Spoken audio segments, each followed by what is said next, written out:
사무엘하 12장 7절에서 14절까지 말씀입니다. 7절에서 14절까지 한 절씩 교독하겠습니다. 나단이 다윗에게 이르되 당신이 그 사람이라. 이스라엘의 하나님 여호와께서 이와 같이 이르시기를 내가 너를 이스라엘 왕으로 기름 붓기 위하여 너를 사울의 손에서 구원하고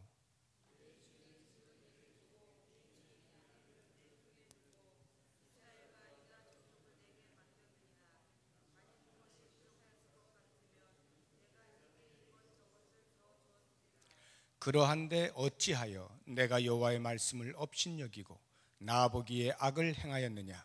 내가 칼로 햇사람 우리아를 치되 암몬 자손의 칼로 죽이고 그의 아내를 빼앗아 내 아내로 삼았도다.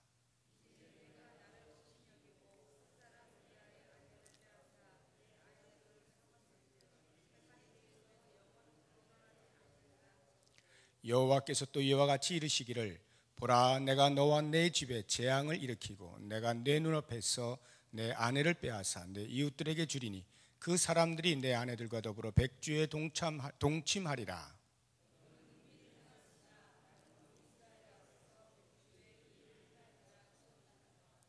다윗이 나단에게 이르되 내가 여호와께 죄를 범하였노라 하매 나단이 다윗에게 말하되 여호와께서도 당신의 죄를 사하셨나니 당신이 죽지 아니하려니와 이 일로 말미암아 여호와의 원수가 크게 비방할 거리를 얻게 하였으니 당신이 낳은 아이가 반드시 죽으리라 하고. 아멘. 오늘로 다윗에 대한 말씀을 6번째 전하고 있습니다. 5번째까지 우리가 지금까지 살펴본 다윗은 대단한 사람이었습니다. 흠잡을 데도 없고 가히 성군이라 부를 만한 그런 훌륭한 인격과 신앙을 갖춘 사람인 것을 우리가 계속해서 보아왔습니다. 그런데 오늘 우리가 읽은 말씀에는 이와 같은 천하의 다윗도 한순간 정신줄을 놓으니까 죄를 범할 수밖에 없게 되어진 그 이야기를 우리가 하려고 합니다. 다윗이 어떻게 이런 죄를 범할 수 있을까 싶을 만큼의 심각한 죄를 짓게 되어지는데, 저는 다윗이 이렇게 범죄한 것보다 더 마음에 의아스러운 것은 이것을 성경 기자가 거르지 아니하고 그대로 기록을 하였다라고 하는 데 있습니다. 이 정도로 훌륭한 다윗이라고 한다면 이런 흠이 있을 때 이것은 살짝 가려주는 것이 예의가 아닐까 하는 생각이 들고, 그리고 또 그렇게 좀 덮어주어야 우리가 다윗을 보자, 이렇게 훌륭한 다윗 아니냐, 우리가 다윗처럼 살자라고 말을 하는데 힘을 더 실을 수가 있겠죠. 그런데 잘 나가다가 이런 흠이 한번 생기게 되면 지금까지 쌓아놓은 그 공든탑이 하루아침에 무너지는 일이 생기기 때문에 가능하면 성경에서는 이런 것을 좀 덮어주면 좋겠는데, 오히려 그 반대로 하나도 빠짐없이 적나라하게 그대로 기록을 해놓고 있는 것을 보면서 과연 성경의 원저자인 하나님께서는 어떠한 의미를 가지고 이렇게 하실까 하는 생각을 해봅니다. 무슨 마음을 가지시고 우리들에게 이런 좋지 않은 사건을 기록을 해서 보게 하시는가라고 할 때, 모든 인간은 죄로부터 영원히 자유로울 수 없다 하는 것입니다. 적어도 이 땅에 사는 동안은 죄로부터 완전히 자유로운 사람은 아무도 없어요. 그래서 로마서 3장 10절에 보면 시편 14편 1절에 3절에 나오는 말씀을 그대로 인용을 하면서 의인은 없나니 하나도 없다, 이렇게 얘기하는 겁니다.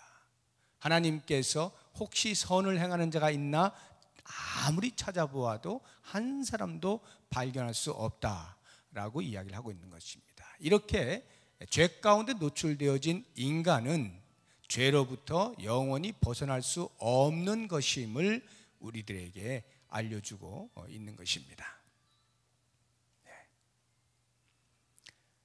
자, 이제 사인이 왔으니까 지금부터 정신을 차리고 우리가 말씀을 집중합니다.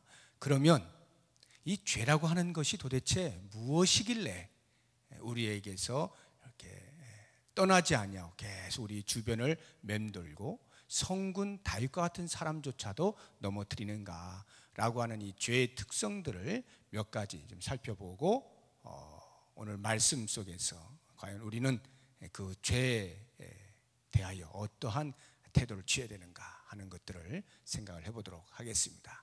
가장 먼저 죄의 특성은 모든 죄는 하나도 빠짐없이 인간의 욕심으로부터 온다는 것입니다. 모든 죄는 인간의 마음속에 자리 잡은 욕심으로부터 발생을 하는 것입니다. 욕심이 뭡니까? 지금 현재 나의 상태를 만족하지 않는 것이 욕심입니다. 내가 얼만큼을 가졌느냐에 관계없이 나의 마음은 내 지금의 상태를 만족하지 않는다. 나는 지금 부족해. 나는 지금 배고파. 라고 생각하는 이것이 욕심이라 하는 것입니다. 바로 이와 같은 부족의 심리가 사람을 죄로 이끌어 가는 것입니다. 그래서 야고보서 1장 15절에 보면 뭐라고 되어 있죠? 욕심이 잉태한 즉 죄를 낳고 죄가 장성한 즉 사망을 낳느니라, 이렇게 되어 있죠. 욕심이 잉태한 즉, 욕심이 점점 커지면 결국 죄를 짓게 되어 있다라고 하는 것입니다. 우리가 아담과 하와의 범죄의 그 과정을 잘 알지 않습니까? 아담과 하와가 하나님께서 금하신 선악을 알게 하는 나무의 실과를 따먹기까지의 그 과정 속에서 그들은 전혀 부족을 느끼지 않았던 사람들입니다. 에덴 동산에서 하나님이 마련해 놓으신 그 모든 것들에 충분히 만족하면서 하나님과 아름다운 교제를 나누며 살고 있었습니다. 그런데 뱀이 와서 유혹을 할 때 그 말을 들으면서 점점 마음의 욕심이 싹트기 시작한 겁니다. 어떤 욕심일까요? 한 번도 부족하다고 느껴본 적이 없었던 그들이 뱀의 말에 의하여 너희가 그 실과를 먹으면 하나님과 같이 되어질 거야. 눈이 밝아져서 하나님과 같이 되어지는데 하나님이 바로 그것을 못하게 하려고, 너희들로 하나님처럼 되게 하지 못하게 하려고 그것을 금한 것이야 라고 말을 할 때 그 말을 듣는 순간에 부족을 느끼게 되는 겁니다. 내가 하나님처럼도 될 수 있는 것인데 하고 그 순간에 부족을 느끼게 되니까 욕심이 꿈틀꿈틀거리는 겁니다. 나도 그럼 정말 하나님처럼 될 수 있단 말인가? 어떻게 하면 하나님처럼 될 수 있지? 하고는 그 욕심을 따라서 움직여가는 행동이 곧 죄의 결과입니다. 그래서 그들은 선악을 알게 한 나무의 실과를 따먹는 죄를 범하게 되는 것이죠.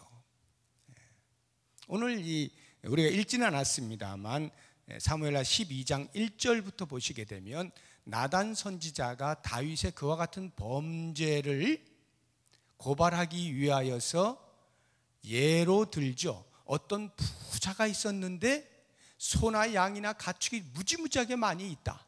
그런데 어떤 행인 하나가 와서 음식을 대접해 주어야 되겠는데 이 부자가 자기 집에 있는 소나 양을 잡는 것이 아니라 옆에 아주 가난한 양 한 마리밖에 없는, 그래서 마치 그 양을 자기 자녀처럼 딸처럼 그렇게 애지중지 키우고 있는 그 양 한 마리 가지고 있는 그 가난한 사람의 양을 빼앗아다가 행인에게 대접을 해 주었다. 당신은 어떻게 생각합니까? 다윗이 노발대발하면서 이런 하고 그 사람을 당장 죽이고 이 사람에 대해서 4배나 갚아주고 막 이런 이야기를 합니다. 이 부자가 그렇게 많이 있었는데도 불구하고 행인에게 한 마리 요리를 해서 주는 것에 대하여 부족을 느끼는 것입니다. 이거 한 마리 없어지면 내가 부족해지는 것인데 라고 하는 이 부족의 심리가 다른 사람의 것을 빼앗는 죄를 범하게 만든다 이 말입니다. 모든 죄는 욕심으로부터 와요. 욕심은 내가 지금 부족하다라고 하는 생각에서부터 발생을 하는 것입니다. 다윗이 밧세바를 바라보았을 때에 욕심이 생겨났습니다. 부족하다는 느낌을 받은 것입니다. 사실 다윗은 전혀 부족하지가 않아요. 하나도 부족한 게 없어요. 정식 아내뿐만 아니라 첩도 무지하게 많아요. 얼마든지 합법적으로 자기의 성욕에 대하여서 얼마든지 합법적으로, 그럼에도 불구하고 자신의 욕심을 엉뚱한 쪽으로 발휘하면서 그만 그 왕궁 위에서 바라보아 목욕을 하고 있는 한 여인의 아름다움에 빠져서 그 여인을 취하는 죄를 범하게 되는 것입니다. 그 마음 가운데 욕심이 생기는 거예요. 우리 사람들이 죄를 짓는다라고 할 때는 뭐 특별하게 엄청나게 처음부터 어마어마한 계획을 세워서, 물론 그렇게 되어지는 경우도 없지는 않습니다만 대부분은 순간적으로 발생하는 어떤 욕심들이 그것을 주체하지 못함으로 행동으로 옮겨지게 될 때 그것이 곧 우리에게 죄로 다가오게 되는 것입니다. 그렇기 때문에 우리가 욕심을 버리는 것이 참 중요합니다. 욕심이라고 하는 것은 뭐 많이 있죠. 지금 다윗과 같은 이런 성욕의 부분도 있고, 또 물질에 대한 욕심도 얼마든지 있을 수 있죠. 그런 물질의 욕, 명예에 대한 욕심, 권력에 대한 욕심, 인기에 대한 욕심, 어떤 일을 성취하는 욕심, 갖가지의 욕심들이 있어요. 그러한 욕심들을 버리는 작업을 끊임없이 하는 것이 중요합니다. 그리고 또 다른 한편으로는 지금 나의 상태에 대한 만족, 그것을 사도 바울은 자족이라 이렇게 빌립보서 4장에서 말하고 있습니다. 내가 자족하는 법을 배웠나니 풍부에도 처할 줄 알고 빈곤에도 처할 줄 알아. 일체의 비결을 배웠노라. 그리스도 안에서 내가 모든 것을 할 수 있다. 내게 능력 주신 자 안에서 내가 모든 것을 할 수 있다. 이렇게 고백하는 것, 자족하는 것을 훈련할 줄 알아야 됩니다. 한편으로는 내 욕심을 버리고 한편으로는 지금의 내 상태에 대한 만족, 자족하는 훈련을 끊임없이 해나갈 때 죄가 우리 앞에 얼씬거리지 못하는 것입니다. 이 다윗이 범죄하게 된 그 죄의 특성을 보게 되면 두 번째로, 죄는 하나님의 말씀을 소홀히 여길 때 오는 것임을 알 수가 있습니다. 하나님의 말씀을 멀리할 때, 소홀히 할 때, 무시할 때, 가볍게 여길 때, 과소평가할 때, 우습게 여길 때, 얕잡아 볼 때, 이럴 때에 죄가 다가오게 됩니다. 나단이 다윗에게 질책하는 것이 바로 그 부분입니다. 하나님께서 나단의 입을 통하여서 네가 어찌하여 내 말을 업신여겼느냐 이렇게 질책을 하거든요. 9절 한번 보시기 바랍니다. 9절, 그런데 어찌하여 내가 여호와의 말씀을 업신여기고 나보기에 악을 행하였느냐. 하나님의 말씀을 소홀히 여길 때, 업신여길 때에 죄가 다가옵니다. 우리 그리스도인들은요, 무엇으로 우리의 삶의 기준을 삼습니까? 하나님의 말씀이죠. 하나님의 말씀이 내 신앙생활의 기준일 뿐만 아니라 내 모든 생활 영역의 윤리에 있어서 기준입니다. 하나님의 말씀이 내 삶에, 내 움직이는 이 모든 행위에 대한 기준이에요. 그런데 죄가 올 때는 어떤 일이 벌어지느냐? 그 기준되는 하나님의 말씀을 제쳐두고 내 욕심이 기준이 되는 겁니다.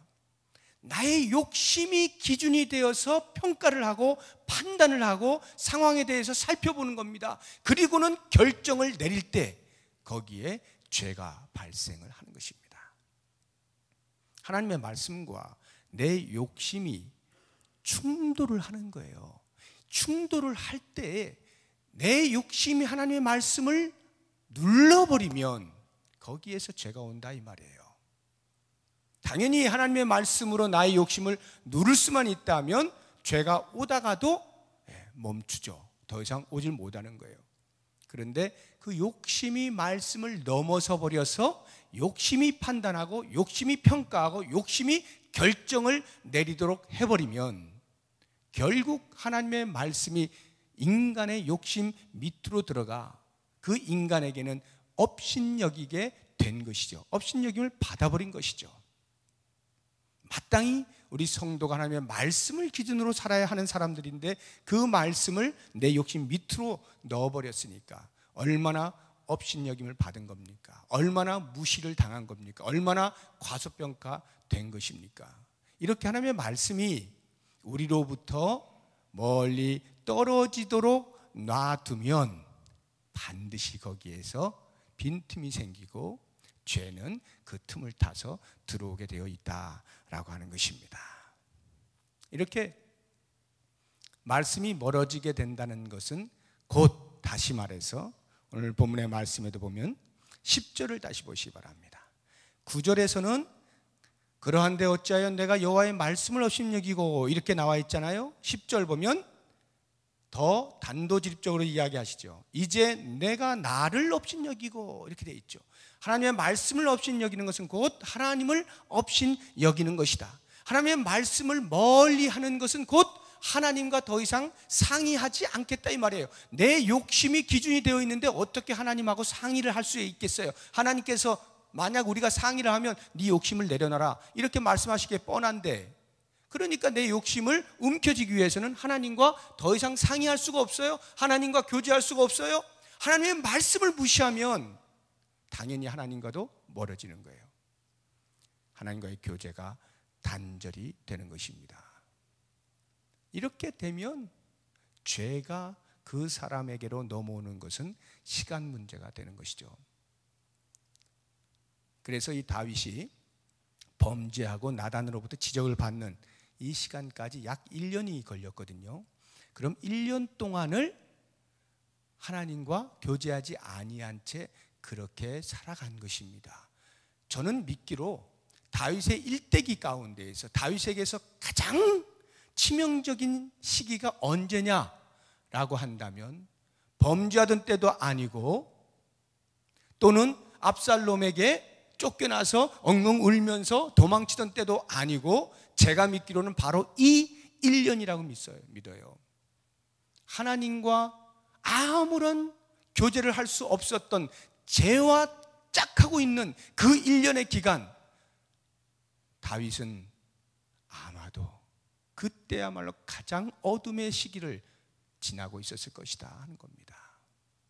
비참하고 의미가 없고 삶에 대한 답을 얻을 수 없는 그런 시기, 그 1년을 참으로 칠흑같이 캄캄하게 지냈던 다윗.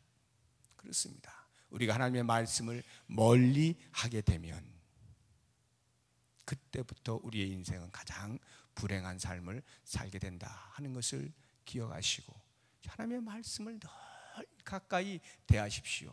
하나님의 말씀을 가까이 대한다는 것은 말씀을 읽고 말씀을 듣고 말씀 묵상하고 하는 여기에 끝나는 것이 아닙니다. 그래서 그 말씀이 나에게 영향을 미치도록, 내 행동에 영향을 미치도록 말씀 앞에 나를 내려놓는, 복종시키는 여기까지입니다. 그래야 그 말씀이 나로 살아가는 삶의 길을 바르게 가게 만들어주는 것이죠. 말씀은 듣고 말씀은 읽고 언제든지 말씀 옆에 있는데 실제 내 행위는 말씀과 반대되는 그러한 삶을 살아가고 있다면 오히려 그것이야말로 가까이 있는 것 같으나 더 이 마음에 화인이 맞아버려서 말씀은 늘 같이 가까이 있는데 말씀대로 사는 삶은 없는 더욱 비참한 삶을 살게 되죠.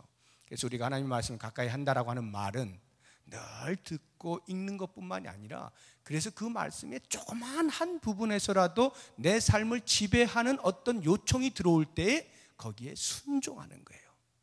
순종하는 거예요. 조그마한 데서부터 순종해 보세요. 그러면 큰 것을 순종하는 것이 쉬워집니다. 조그마한 데서부터 하나님의 말씀으로 내 삶을 지배받는 훈련을 해나가다 보면 큰 것을 요청받을 때에도 그리 어렵지 않게 말씀대로 순종하며 살 수가 있어요. 이렇게 조그마한 데서부터 한번 훈련을 해보시고 말씀대로 살았을 때 어떤 마음의 기쁨이 있는지 경험을 해보면 좋겠습니다. 세 번째로, 죄는 방치를 해두면 또는 은폐를 하면 더 큰 죄로 이끈다 하는 것입니다. 죄의 특성이 그래요.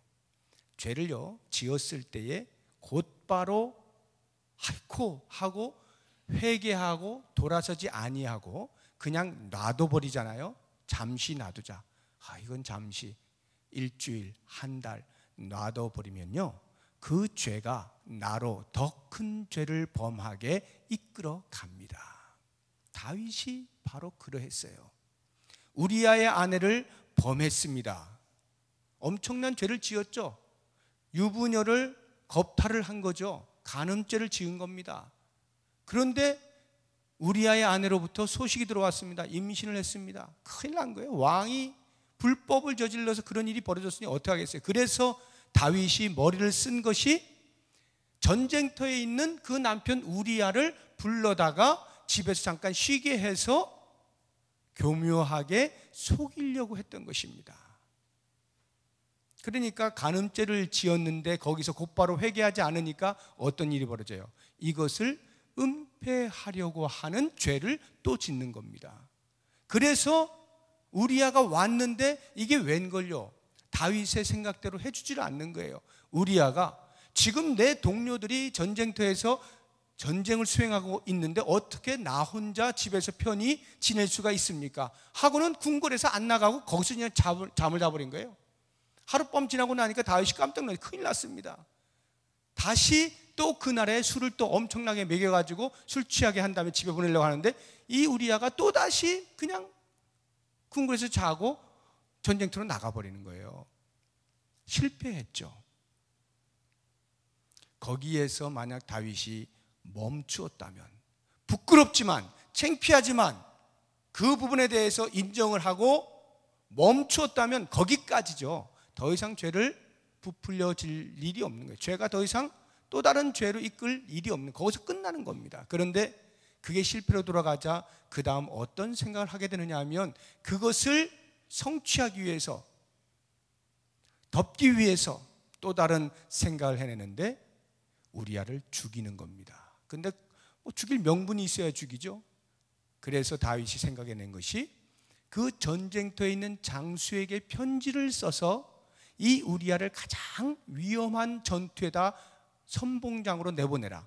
그래서 거기서 적군의 칼에 죽게 만들어라. 놀라운 것은요, 그 편지를 우리아의 손에 들려보냈다는 거예요. 다윗이. 얼마나 이게 지금까지 우리가 보아온 다윗하고는 도저히 매치할 수가 없어요. 상상할 수가 없어요. 죄는 회개하지 않으면, 놔두면 어마어마한 상상할 수 없는 자리에까지 이끌어가는 겁니다. 어떻게 그 사람을 죽이고 싶은데 그 사람의 손에다가 들려가지고 장군에게 전달해라. 그렇게 해가지고 죽은 거예요.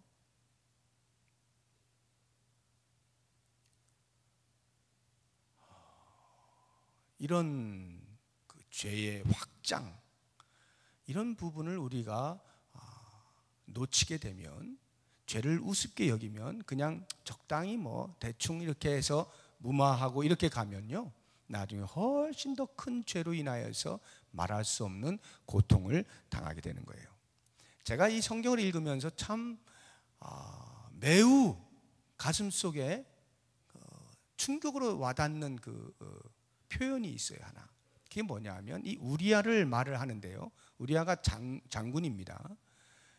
어떻게 표현을 하냐면, 우리가 읽지는 않았는데 11장부터 보면 이제 그 사건이 쭉 나와요. 다윗이 범죄하던 사건이 쭉 나오면서 그 우리아 이야기가 나오는데요, 제가 11장부터 쭉 읽어보고 오늘 본문의 말씀까지 이렇게 살펴보니까 우리야라고 하는 말이 굉장히 많이 나오는데, 그 가운데서도 햇사람 우리야, 햇사람 우리야 이렇게 표현해 놓은 것이 자그마치 7번이나 됩니다.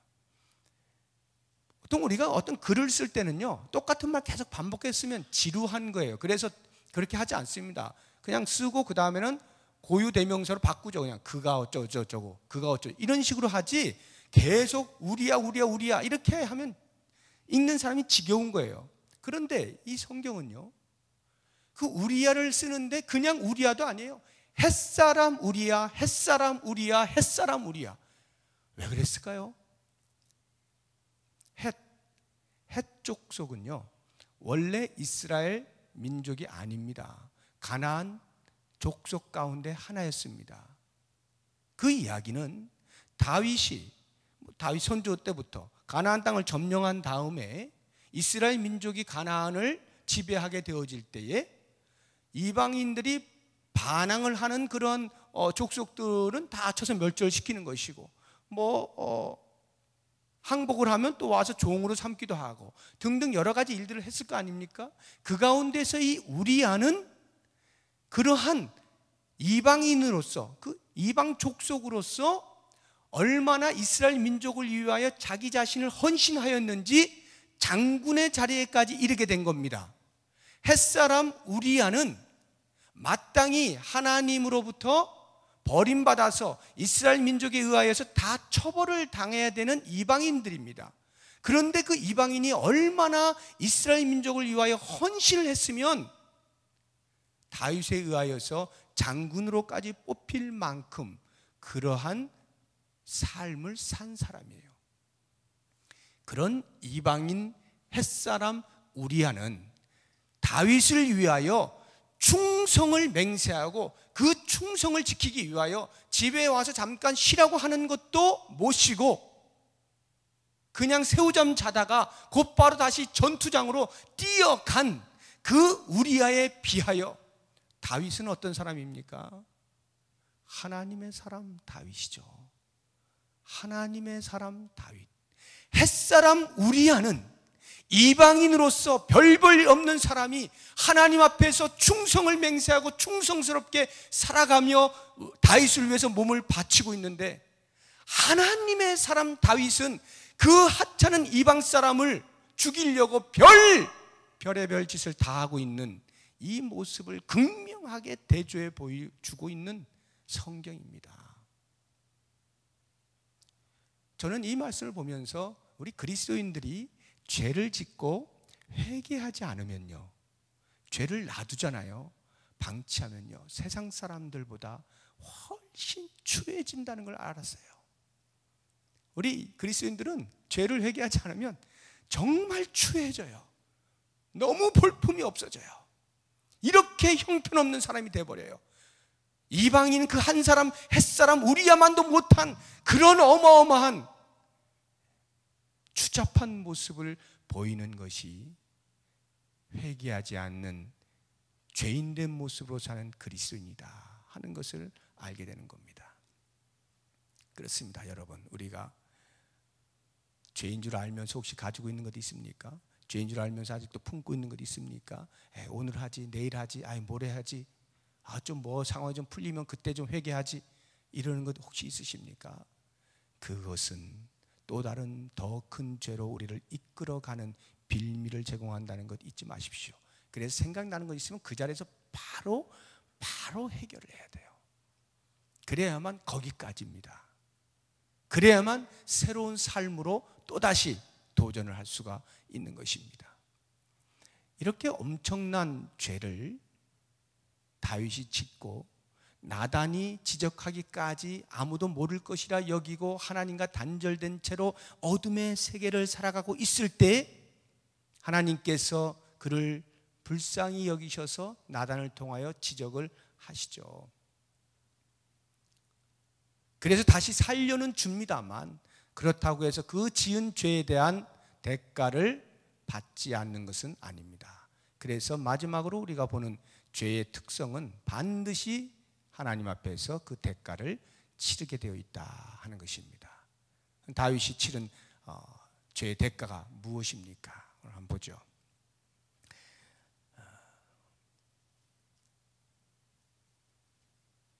10절 보시기 바랍니다. 10절.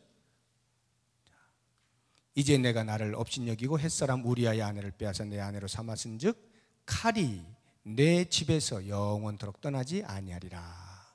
이게 죄의 대가예요. 칼이 다윗의 집에서 영원토록 떠나지 아니합니다. 이 칼이라고 하는 말의 의미는 죽음이라는 말이에요. 그러니까 그냥 정상적으로 죽는 것을 말하는 게 아니겠죠. 그 칼부림이 늘 있다 이런 말입니다. 실제로 다윗의 살아있을 동안과 죽은 다음에도 계속해서 다윗의 집에는 칼부림이 그쳐지지가 않았습니다. 가장 가까이에는